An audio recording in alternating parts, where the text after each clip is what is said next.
Hello! Ayang hapon! Hapon na guys. 4:38 na ng hapon.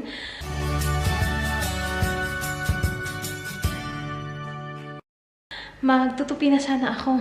Dilim na dito. Pero kakarating lang nila. Narinig ko yung garage door. Puntahan natin siya. Share namin sa inyo ang good news, guys. Dito sila sa labas kahapon. Dumating na siya, pero nagstay siya sa labas because he was on the phone. Pero nandito na siya. Hello! Hello. Hi! Hello. I was just talking to them. I was gonna share to them the good news. We will just show them. We'll just show. Let's show them. We'll show you guys something. Ready? Ready. It's like this. What? 2 coffee. One was for free from one of the car dealerships. Ooh, car dealership. Wow. Alright, you ready to show them? Come on, my I'm love. gonna blur out the address on the bottom of it. Yeah, sige, go. It's sold. The house is sold. The house is sold! Oh my gosh, our house is sold, guys! This is our house.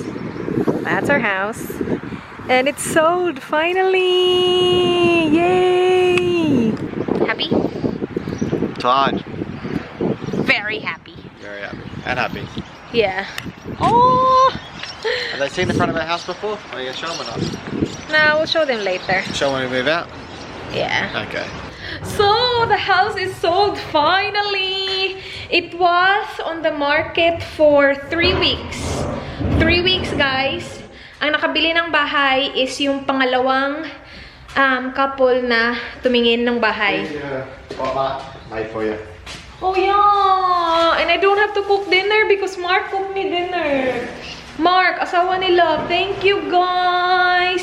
Nung nakita kami nung linggo, parang na-mention ata yung humba. Tapos sabi ko sa kanya, uy, di ba sabi mo sa akin kapag nabuntis ako, lulutuan mo ako ng humba?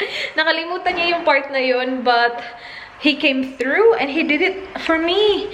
Kahapon, sabi niya, kung may time kang i-pick up, tinext niya ako kahapon, kung may time kang i-pick up ngayon, pick up, ipa-pick up mo na kay Dan. Kaya lang malayo kasi yung bahay nila sa amin. Tapos hapon na, so we didn't have time to pick it up yesterday and nagluto din ako ng chicken afritada kagabi. So may ulam na ako. So si Mark, nagluto siya ng humba. Pero nakakatawa kasi sabi ni Love, para daw siyang hindi humba, para daw siyang pork adobo. Pero sabi ko, kahit na ano pa yan, I'm pretty sure it's good. But yeah, it looks like this. Thank you, guys. It's cold? Oh, good. It is cold, yeah. Excellent. Nandito lang to sa ano ni Dani. Sa, uy, that smells good. Yeah, it does. No, Mark's a good cook. Yeah, I know, Mark's really good, guys. Ah, no, parang humba na yan. Uy. Sabi kasi ni Love, hindi naman yun humba, day. Pero humba din, uy. Dito nilagay ni Don. Nagdala talaga siya ng mga ice pack to keep my food, you know, safe and still good. Kasi kaninang umaga niya to, kinuha niya sa bahay nila. Pinick up niya ba sa bahay nila? So, ibalik natin itong mga freezer, churba ek natin mga love. Quick shower. Alright, but yeah guys, our house is sold. Sobrang saya ko lang kasi hindi na ako masistress kapag nag-text yung agent to sasabihin may titingin ng bahay. Kasi kapag sinabi niya yon, maglilinis naman kami. Because you're trying to sell a house, you want the house to look like, you know, spotless and very clean para like maintay sila na bumili ba. And this is gonna be their first house. Meron na silang bahay ngayon but they are renting. And nag-sign na kami ng contract, actually matagal na. But kapag nag-sign ka kasi ng contract, mawawalang visa yan kapag hindi na-approve yung finance. So, they were subject to finance kasi niloan nila yung bahay. And that took a while. Especially may pandemic. Alam mo yun, ang daming inaasikaso ng bangko. But on Friday, someone knocked on the door. And binigyan nila kami ng regalo. Pakita ko sa inyo, ha. This was Friday afternoon. May kumatok. Tapos akala ko package. Yun pala, agent. Hindi yung agent talaga namin. Bali, nagtatrabaho siya sa company na nagbenta ng bahay namin. Yung agency na ginamit namin ba. Tapos sabi niya, oh, I just want to give you a gift to congratulate you because your house is finally sold. that was Friday and we were expecting na makukuha namin yung resulta this week. So sabi ko, are you sure? Kasi diba na-mention ko sa previous vlog na ang dami ng beses na nila nagkamali. Ang daming beses nila nagkamali sa address namin. Medyo stressful yun para sa part ni Dan kasi ang daming namali. So akala ko, are you sure? Kasi hindi pa ako tinawagan ni Dan. And usually si Dan talaga yung nag-update sa akin lagi. Tapos sabi niya, yeah, the finance got approved today. And that was Friday again. So sabi ko, okay, but still I was really skeptical kasi sabi ko, pag ito talaga na mali, ewan ko na lang talaga, I don't wanna be excited. But he's like, I got the sold sticker on, I just wanted to put the sold sticker on the, dun sa sign nga, kasi nga sold na daw. So sabi ko, okay, thank you. Binigyan nila kami nito. Very fancy. This is from 23rd Street Distillery Renmark. Yung pinuntahan namin guys noong February. Ito yon, mga alcohol siya. Pero ang cute niya, diba? Very good gift idea. Meron to siyang pa-ribbon. Merong pangalan ng kumpanya. But, yeah, we got this on Friday. And sobrang saya ko lang. At least wala na kami iisipin. Now, yung next step is to move out. So, we will move out sa July. Kasi yun yung settlement namin. Actually, gusto ng couple sana na yung settlement is June. Which is next month, guys. Pero sabi namin, kinalculate ni Dan yung mga bagay-bagay, like sa bagong bahay. So sabi niya, can we extend or can we make the settlement later? July. And pumayag naman yung bibili. So, July, lilipat na po kami because this house is technically not ours because someone bought it already. May bumili na ng bahay namin. Oh my gosh.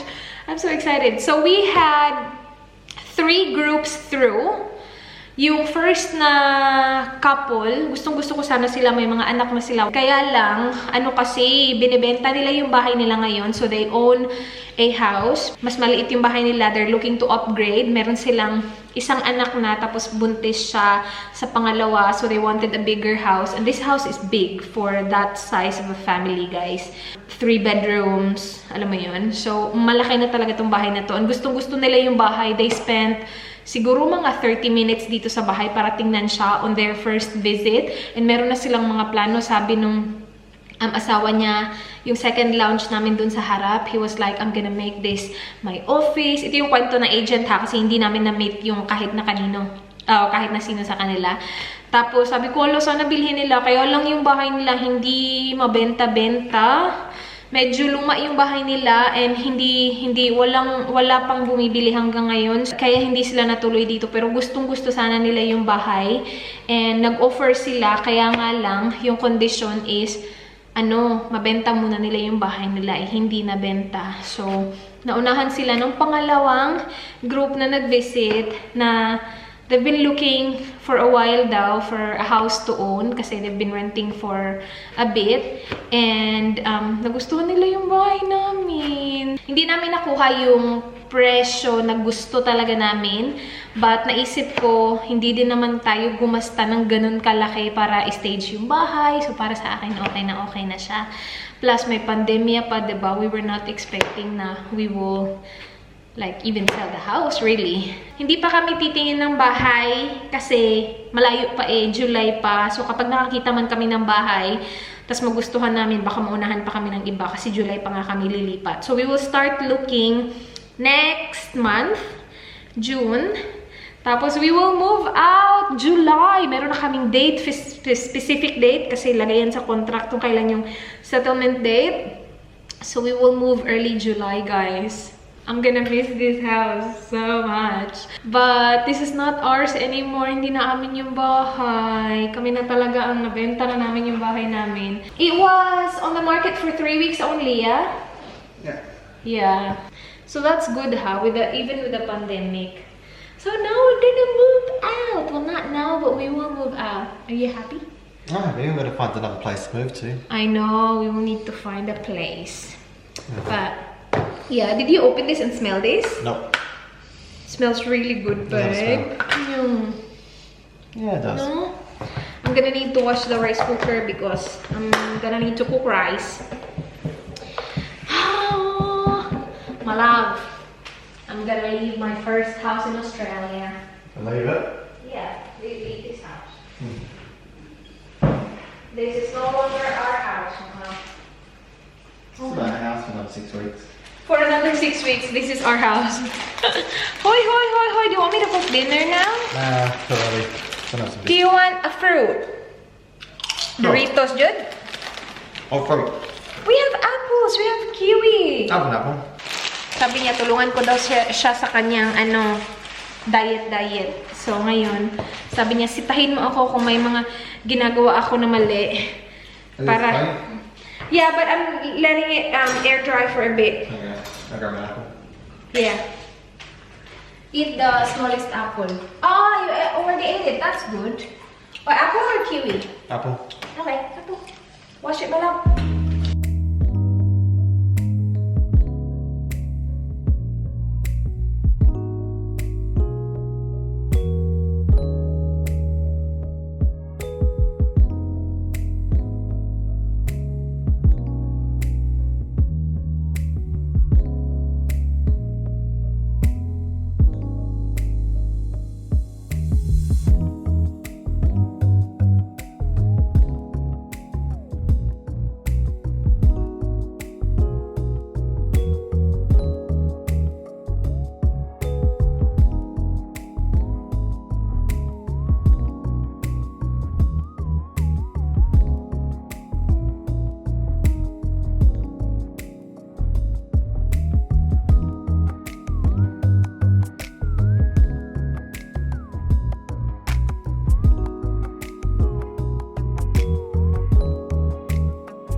Guys, hail. Yeah, it is hail. See? Look at it come down. Oh my gosh! Look at this! Wait, careful, babe! Kita niyo ba yung mga ice, guys? Hail. Yeah. Yeah. It melted na. Oh, it's quite big. It's Look big? Look how big they are, yeah. Look at that, babe. Oh! Lakas ng ano, hail, ha? Lo, naririnig niya yan? Thank God the car's parked inside. Oh, lo! Careful, babe. Come in. Parang malaki yun, babe, ah. Bato na yun, ah. It's really cold. Lo!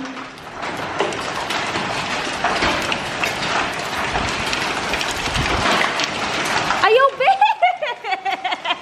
What are you doing?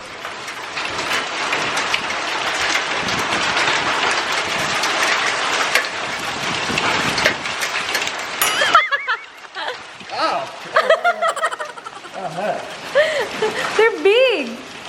Why did you do that? I just wanted to feel it.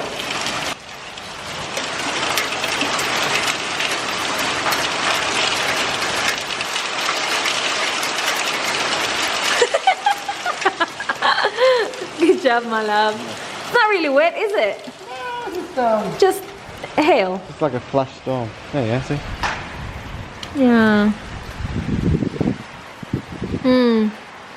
Yo, kawawa kapag may car ka na nakapark sa labas. Tapos sobrang lalaki. There you go. Uy. Yeah, that's big. I think the roofs got bigger ones. They sound really big. Yeah, it is not big. Yeah, That's come good. in, my love. Yeah, it's really cold. How's your jumper? Yeah, it's wet. It's alright. We need to get you a new one. I like this one. I know, but you use it every night. Yeah. Yeah. Oh, yeah. I need to get you a You new remind one. me of a geranium. Oh, whatever.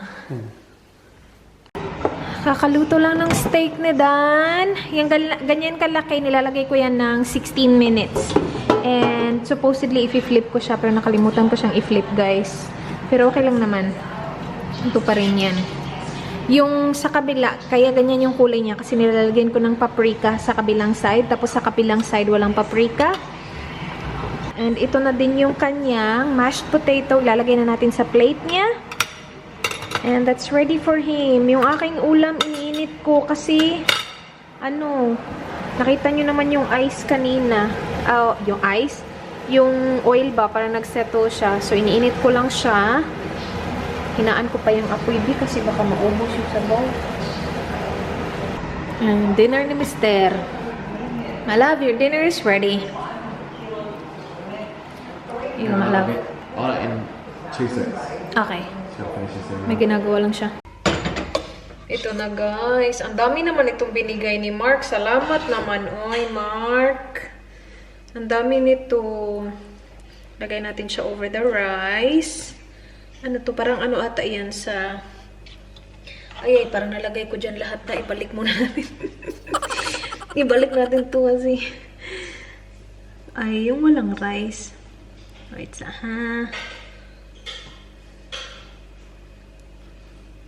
Kasi, kakainin ko pa to bukas. Hindi ko naman ito mauubos lahat ngayon.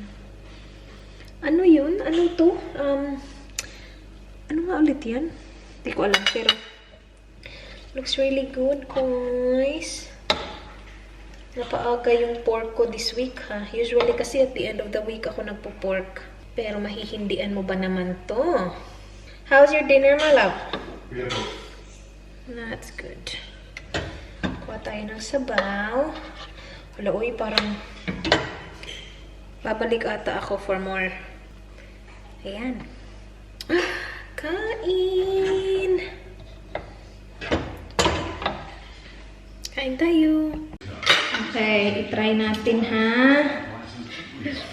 Oh my gosh, na-miss ko. Pag umuwi ako ng Cebu, ito yung hinahanap-hanap ko. Adobo, humba. Ano nga ulit to?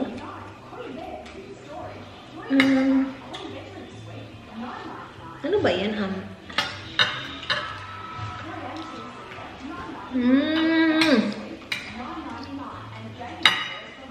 Thank you, guys.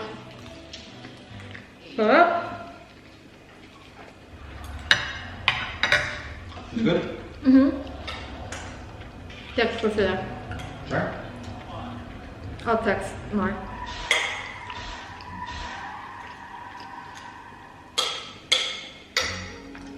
Kakatapos lang ng MasterChef. Dan will bring my water. Thank you very much. Did you turn on the heater in the bedroom? Thank you. Kunin ko yung toothbrush ko dito. Doon ako magta-toothbrush. Sweet. My gosh, busog na busog ako. Sinabi ni Dan kanina ba, kasi tinignan ko yung chan ko. Tapos sabi ni Dan, ang ganda ng ano mo, underwear mo. Pag ganun ko, hindi ko na makita. Sabi ko, wala, hindi ko na makita. May chan na. May burot na ako dyan sa baba. You there? Yeah. Wait. Yeah. Tapos busog na busog pa ako. I think my pillow is already in the post office. Bumili ako ng pillow, guys. So, kukunin yun ni Dan bukas para sa akin.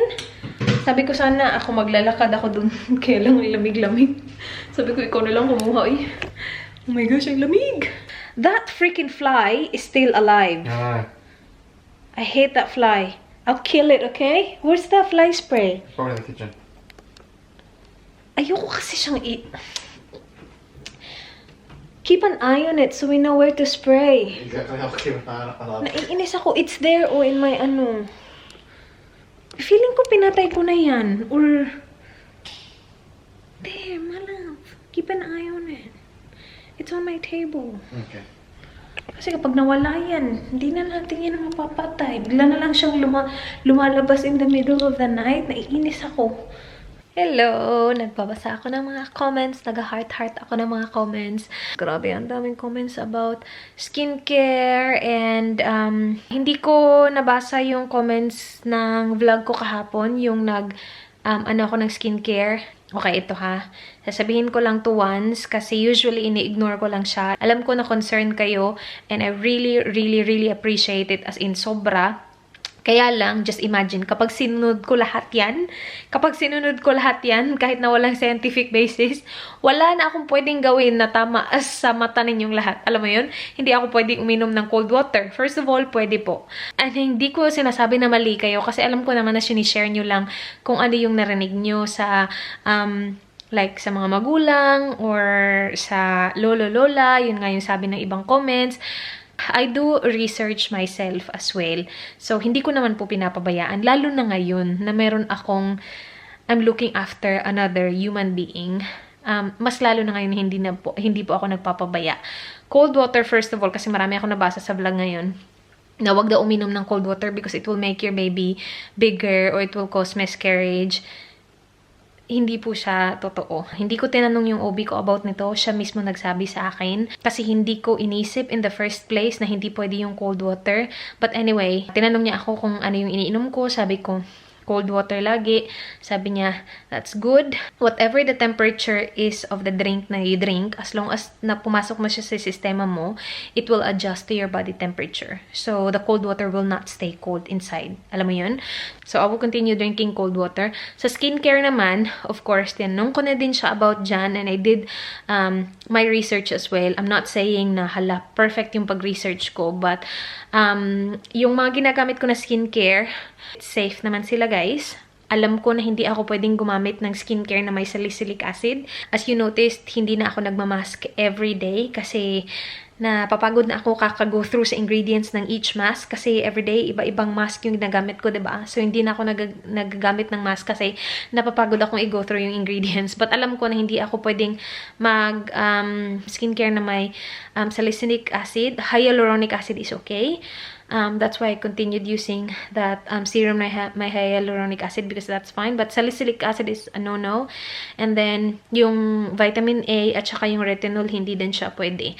So, may mga idea po ako. Again, I'm not perfect. So, I still appreciate the comments. Pero, just so you know, kung ini-ignore ko man yung iba, like yung pagkain ng talong, I eat talong not every day.